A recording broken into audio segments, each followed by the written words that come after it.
What happens when one of the most respected actors in the world sits down for what should be a simple morning chat interview? In just 28 seconds, everything went wrong. One comment, one heated exchange, and suddenly, Patrick Stewart was standing up, walking off, and leaving the entire studio in absolute shock. This is the story of how Lorraine Kelly turned a routine interview into one of the most explosive moments in daytime television history. It started like any other morning on Lorraine Kelly's show. The cameras rolled, the audience settled into their seats, and Patrick Stewart walked onto the set with that calm, professional demeanor he is known for around the world. He shook hands with Lorraine, smiled at the panel, and sat down in the guest chair. Everything seemed perfectly normal. Everything seemed like it would be just another pleasant conversation about his latest work. But from the very first question, something felt different. Something felt off. The energy in the room was not warm. It was not welcoming. Lorraine leaned forward with this strange look on her face, almost like she was ready to pounce, and she said, "So, Patrick, you've been working in this industry for, 50 years now? Must be hard keeping up with all these young actors coming in, yeah?" Patrick paused.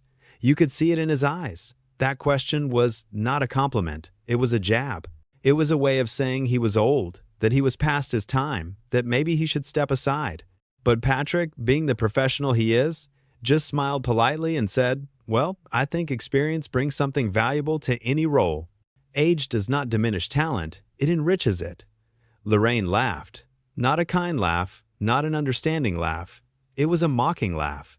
She turned to her panel, a group of 3 other hosts sitting beside her, and said, "Did you hear that? Experience. That is what they all say when they are getting too old for the job." The panel laughed along with her. One of them, a woman with bright red hair, nodded and said, "Yeah, I mean, at some point, you have to know when to hang up the cape, right?" Patrick shifted in his seat, his jaw tightened. But still, he kept his composure. "I do not think passion and dedication have an expiration date," he said calmly.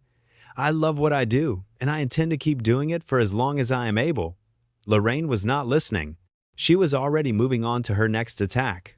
"So, let me ask you this," she said, leaning even closer, her voice dripping with false sweetness. "Your last few projects, they have not exactly been, successful, have they? I mean, the reviews were pretty harsh. Do you ever think maybe the audience has just moved on from you?" The audience went quiet. Even the panel looked uncomfortable. One of the male hosts, a younger guy in a suit, glanced nervously at Lorraine like he wanted to say something but did not dare. Patrick stared at Lorraine for a long moment. Then he said, very slowly, very deliberately, "I think the audience appreciates good work. Not every project is a blockbuster, but that does not mean it lacks value. Art is subjective." Lorraine laughed again. That same cruel, dismissive laugh. "Art is subjective," she repeated, mocking his words. Sure. But let us be honest here, Patrick. When was the last time you were actually relevant? When was the last time people talked about you for something other than that old space show you did decades ago? And there it was. The line had been crossed. You could see it on Patrick's face. His eyes went cold. His mouth tightened into a thin line. He took a deep breath, and for a moment, he said nothing. The entire studio was silent. The cameras kept rolling, capturing every second of this tension. One of the panel members, an older woman with glasses, finally spoke up. "Lorraine, I think maybe we should," she started to say, but Lorraine cut her off. No, Lorraine said, waving her hand dismissively. "I am just being honest here. I think our viewers appreciate honesty. Do you not think so?" She turned to the audience, expecting them to agree with her, to back her up, but the audience did not clap. They did not cheer. They just sat there, looking uncomfortable, looking like they wanted this to be over. Patrick finally spoke. His voice was calm, but you could hear the anger simmering just beneath the surface. "Honesty is important," he said, "but so is respect. And what you are doing right now is not honest. It is cruel. You invited me here as your guest, and instead of having a conversation, you have spent the last several minutes trying to belittle me, trying to make me feel small, trying to get some kind of reaction out of me for your ratings." Lorraine scoffed. "Oh, come on now," she said. "Do not be so sensitive. I am just asking questions. If you cannot handle a little bit of tough questioning, maybe you should not be doing interviews." "Tough questioning?" Patrick repeated. "Is that what you call this? Because from where I am sitting, this feels less like journalism and more like a personal attack. You are not interested in my work. You are not interested in having a real conversation. You just want to tear me down to make yourself feel important." The panel was frozen. The woman with the red hair looked like she wanted to disappear. The younger guy in the suit was staring at his hands. The older woman with glasses finally said, "Patrick, I think we all—" But again, Lorraine interrupted. "You know what?" Lorraine said, her voice rising now, her face flushing red. "Maybe you are right. Maybe I do not care about your work, because honestly, who does anymore? You are living off of past glory, Patrick. You had your moment, and it is over. And the fact that you cannot accept that, the fact that you are sitting here acting like you are still some big star, is honestly kind of sad." That was it. That was the moment. Patrick stood up. He did not shout. He did not throw anything. He just stood up, very calmly, and looked down at Lorraine with an expression of complete and utter disappointment. "I came here today out of respect for your show and your audience," he said quietly. "But I will not sit here and be insulted. I will not give you the satisfaction of watching me lose my temper on camera so you can turn this into some kind of viral moment." He unclipped his microphone and placed it gently on the chair. Then he looked at the panel. "I am sorry you had to witness this," he said to them. "I hope you all find a better place to work someday. A place where you are not complicit in this kind of behavior." The woman with the glasses nodded, her eyes welling up with tears. The younger guy looked like he wanted to say something, but he could not find the words. The woman with the red hair just stared at the floor. Patrick turned to leave, but Lorraine was not done. "Oh, so you're just going to walk out?" she called after him. "You're just going to run away like a coward?" Patrick stopped. He turned back to face her one last time. "Walking away from toxicity is not cowardice," he said. "It is self-respect, something you clearly know nothing about." And with that, he walked off the set. The cameras followed him as he made his way to the exit, his head held high, his dignity intact. Behind him, the studio was in chaos. The audience was murmuring, some of them applauding Patrick as he left. The panel sat in stunned silence. And Lorraine just sat there, her face red, her mouth open, looking like she could not believe what had just happened.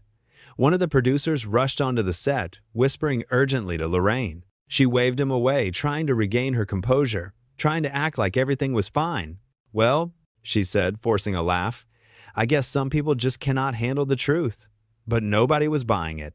The older woman with the glasses stood up and said, "Lorraine, that was completely out of line." The younger guy nodded in agreement. "Yeah, that was really harsh," he said. Even the woman with the red hair finally spoke up. "I do not think that was fair," she said quietly. Lorraine looked around at her panel, at the audience, at the cameras still rolling, and for the first time, she seemed to realize what she had done. But instead of apologizing, instead of acknowledging her mistake, she just doubled down. "Oh, please," she said. "He is an actor. He is used to drama. He will be fine." But the damage was done. The audience knew it. The panel knew it. And somewhere, walking out of that building with his head held high, Patrick Stewart knew it too. He had come to that studio as a guest, as a professional, as someone willing to share his experiences and his stories. And he had been treated like a joke, like someone whose time had passed, like someone who did not matter anymore. But here's the thing. Patrick Stewart mattered. He still matters. His work speaks for itself. His talent speaks for itself. And the way he handled that situation, with grace and dignity and self-respect, that spoke volumes too. Back in the studio, the show had to go on. Lorraine tried to move on to the next segment, but you could tell she was rattled. Her jokes fell flat. Her questions were awkward. The panel was clearly uncomfortable, barely making eye contact with her. The energy in the room had completely shifted. During a commercial break, the older woman with the glasses leaned over to Lorraine and said, "You went too far." Lorraine snapped back, "I was just doing my job." But the woman shook her head. "No," she said, "your job is to interview people, not humiliate them." "There is a difference," the younger guy chimed in. "I mean, he is Patrick Stewart. He is a legend. Why would you talk to him like that?" Lorraine rolled her eyes. "Oh, come on. Legends can handle a little criticism," but the woman with the red hair finally found her voice. "That was not criticism," she said. "That was mean. And it was spurt. Unnecessary." Lorraine did not respond. She just sat there, staring straight ahead, waiting for the cameras to start rolling again. But everyone could see it. Everyone could feel it. She had made a mistake. A big one. And no amount of deflecting or justifying was going to change that. When the show finally ended, the panel left quickly. They did not stick around to chat. They did not wait for Lorraine. They just grabbed their things and walked out. The audience filed out in silence, many of them shaking their heads, many of them clearly upset by what they had witnessed. Lorraine sat alone on the set for a moment, the lights still bright, the cameras finally off. A producer approached her cautiously. "Lorraine, we need to talk about what happened," he said. She waved him off. "It is fine," she insisted. "It will blow over." But deep down, she knew it would not blow over. She knew that what had happened that day would be remembered. Not because Patrick Stewart lost his temper, not because he made a scene, but because he refused to be treated badly, because he stood up for himself, because he walked away with his dignity intact. That interview was supposed to be a simple conversation, a chance for Patrick to talk about his work, to connect with the audience, to share his passion for acting. Instead, it became a masterclass in how not to treat your guests. It became a reminder that respect matters, that kindness matters, that no matter how big your platform is, you do not have the right to tear people down just because you can. And while Lorraine sat there in that empty studio, trying to convince herself that she had done nothing wrong, Patrick Stewart was already gone. He was moving on. He was focusing on what really mattered: his work, his craft, the people who truly appreciated him, because that is what legends do. They do not waste their time arguing with people who do not respect them. They do not stoop to the level of those who try to bring them down. They simply walk away, heads held high, knowing their worth, knowing their value, knowing that some battles are not worth fighting. The woman with the glasses later said to a colleague, "I have never been more embarrassed to be part of this show. Patrick Stewart deserved better." The younger guy agreed. "Yeah, that was brutal. I do not know how Lorraine thought that was okay." And the woman with the red hair quietly admitted, "I wanted to say something earlier. I should have said something earlier, but I was scared of how Lorraine would react." And that right there is the problem. People were scared. Scared to speak up, scared to call out bad behavior, scared to stand up for what was right because they did not want to rock the boat. But Patrick Stewart was not scared.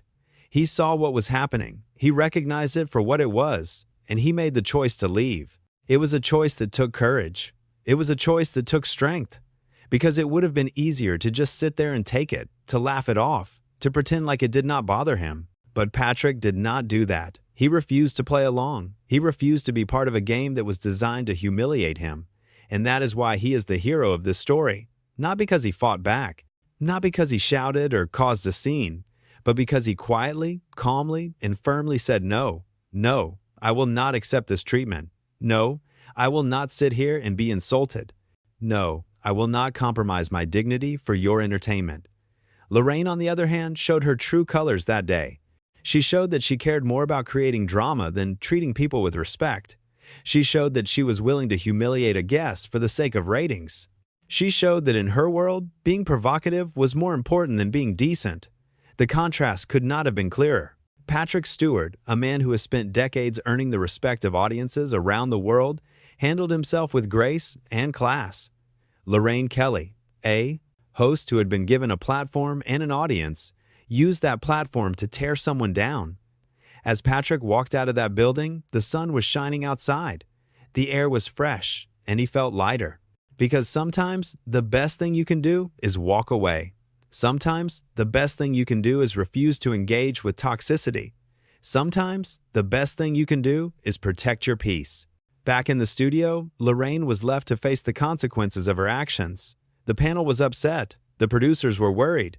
The audience had seen everything, and the cameras had captured it all. Every word, every expression, every moment of that disastrous interview. The older woman with the glasses packed up her things and thought about quitting. The younger guy wondered if he should speak to someone in management.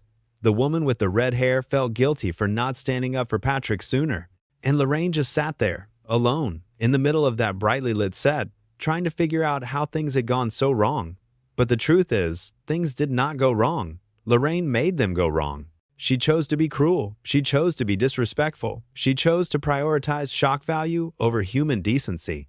And when Patrick called her out on it, when he refused to be part of her game, she doubled down instead of backing down. That is what makes this story so powerful. It is not just about one bad interview.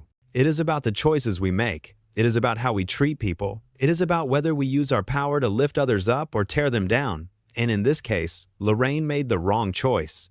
Again and again and again.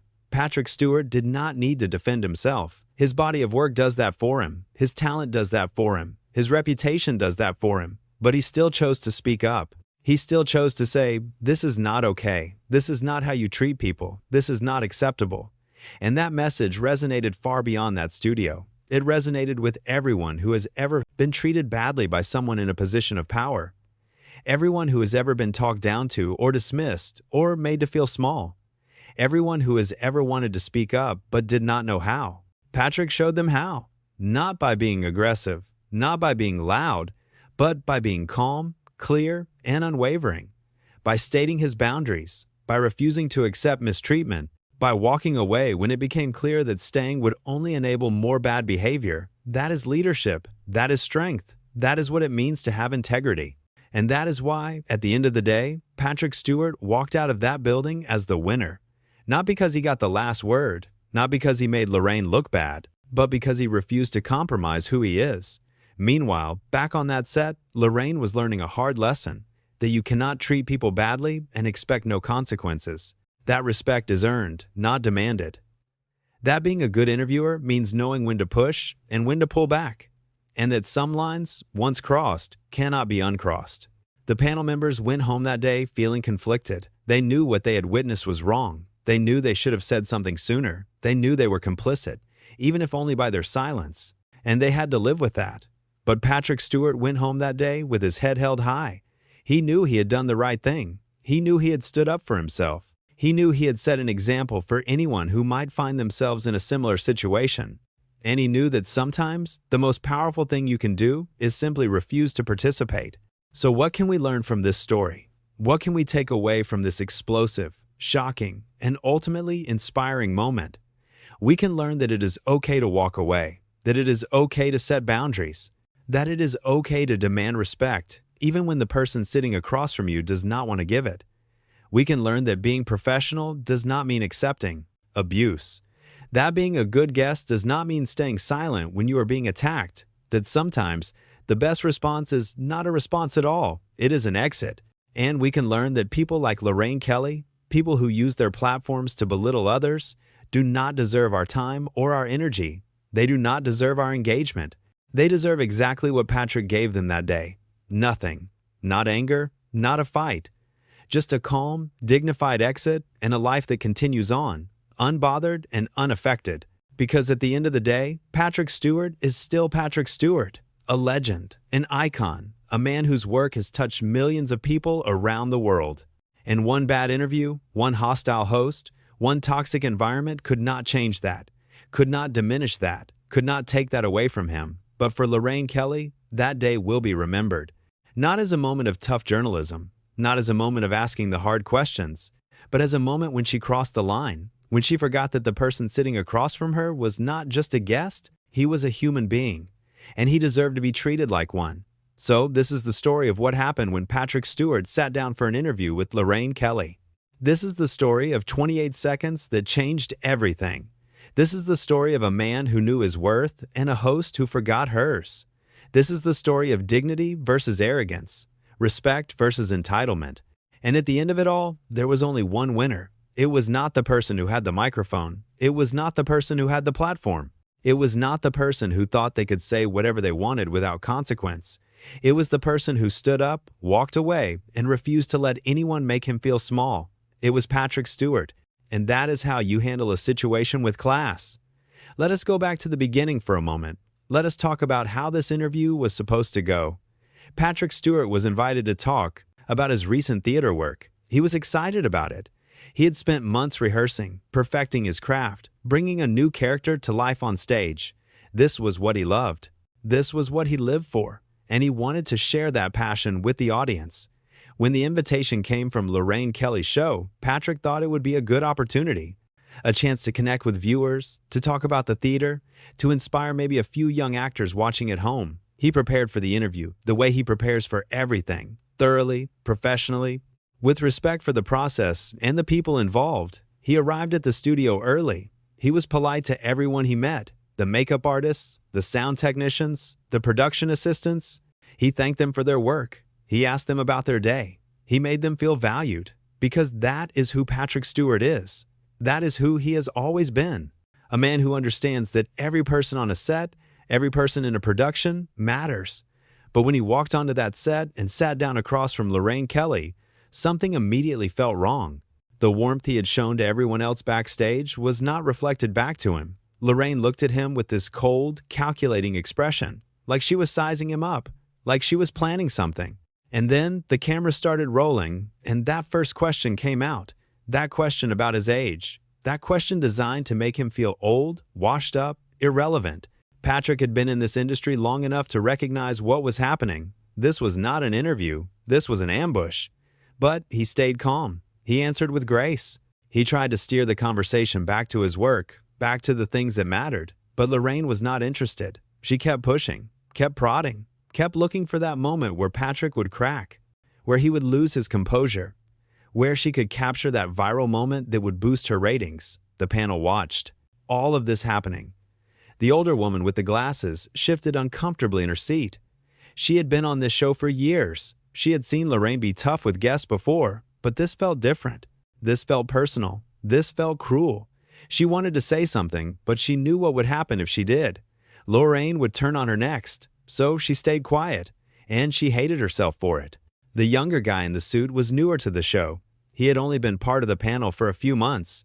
He looked up to Lorraine. He thought she was a great journalist. But watching her tear into Patrick Stewart like this, watching her show no mercy, no respect, no basic human decency, he started to question everything. Is this what good journalism looks like? Is this what he signed up for? The woman with the red hair kept her eyes down. She did not want to be part of this. She did not want to be associated with what was happening. But she was stuck there, on camera, part of the panel, and there was nothing she could do except sit there and hope it would end soon. And then came that comment. That comment about Patrick being irrelevant. That comment about people only remembering him for that old space show. That comment that was designed to cut deep, to hurt, to humiliate. And you could see it land. You could see the impact on Patrick's face, not because he was hurt by the words themselves, but because he was disappointed. Disappointed that someone would stoop so low. Disappointed that this is what television had become. The audience felt it too. There were gasps. There were murmurs. Some people looked at each other with shocked expressions. Others just stared at the stage, unable to believe what they were witnessing. This was not entertainment. This was bullying. And they were being forced to watch it happen in real time. When Patrick finally stood up, when he finally said, "Enough is enough," there was this collective release of tension in the room. Like everyone had been, holding their breath, waiting for someone to put a stop to this madness. And Patrick did. He stood up, he spoke his truth, and he left. As he walked toward the exit, you could hear his footsteps echoing in the silent studio. Nobody said anything. Nobody moved. They just watched him go. And with every step he took, Patrick Stewart became more and more the hero of this story. Because he refused to play the game. He refused to give Lorraine what she wanted. He refused to be part of the spectacle. Behind him, Lorraine scrambled to regain control. She tried to make a joke. She tried to laugh it off. But her voice sounded hollow. Her words fell flat. The damage was done. And everyone in that studio knew it. The producers knew it, the panel knew it, the audience knew it, and somewhere deep down, Lorraine knew it too. After Patrick left the building, he stood outside for a moment. He took a deep breath. He felt the weight of what had just happened, but he also felt something else. Relief. Relief that he had stood up for himself. Relief that he had not compromised his values. Relief that he had shown, once again, what it means to have integrity. Inside the studio, the show continued, but it was never the same. The next guest came out, but the energy was all wrong. The audience was distracted. The panel was uncomfortable. And Lorraine, for all her attempts to act like nothing had happened, could not hide the fact that she had just made one of the biggest mistakes of her career. During the next commercial break, the older woman with the glasses finally said what everyone was thinking. "Lorraine, you crossed a line today. You need to acknowledge that." Lorraine bristled. "I was just doing my job," she insisted. But the woman shook her head. "No, your job is to inform and entertain, not to destroy." The younger guy spoke up too. "I mean, look, I am all for tough questions. But that was not tough. That was just mean. There's a difference between being a hard-hitting journalist and being cruel. And today, you were cruel. Lorraine looked at him with disbelief. You are seriously taking his side? She asked. I am taking the side of basic human decency, he replied. The woman with the red hair finally found her courage. You humiliated him on live television, she said quietly. You went after him personally. You did not ask him about his work. You did not give him a chance to talk about what he came here to talk about. You just attacked him, and that is not okay. Lorraine looked around at her panel, at these people who were supposed to support her, and she realized she was alone. They were not on her side. They were not going to defend her. They had all seen what she had done, and they were all appalled by it. But instead of apologizing, instead of admitting she was wrong, Lorraine dug her heels in. Fine, she said. If you all want to coddle celebrities and never ask them tough questions, that is your choice. But I'm not going to do that. I'm going to hold people accountable. The older woman looked at her sadly. Lorraine, that was not accountability. That was an attack, and you need to understand the difference. The cameras came back on, and the show limped to its conclusion. But nobody was paying attention anymore. The magic was gone. The trust was broken. And Lorraine Kelly, for all her bravado, knew that something fundamental had changed that day. This story, this moment, this clash between Patrick Stewart and Lorraine Kelly is more than just a tale of one bad interview. It is a story about power and how it can be misused. It is a story about respect and why it matters. It is a story about standing up for yourself, even when everyone around you is telling you to sit down and take it. Patrick Stewart showed us that day what true strength looks like. It does not look like dominating others. It does not look like tearing people down to make yourself feel big. True strength looks like knowing your worth and refusing to let anyone diminish it. True strength looks like walking away from situations that do not serve you. True strength looks like maintaining your dignity even when others are trying to strip it away. So what happens when one of the most respected actors in the world sits down for what should be a simple morning chat interview? Sometimes it becomes a masterclass in dignity. Sometimes it becomes a reminder that we all have the power to walk away from toxicity. Sometimes, in just 28 seconds, everything changes. And we are left with a story that reminds us of who we want to be and how we want to treat others. This was that story. This was that moment. And this is why Patrick Stewart will always be remembered not just as a great actor, but as a great human being.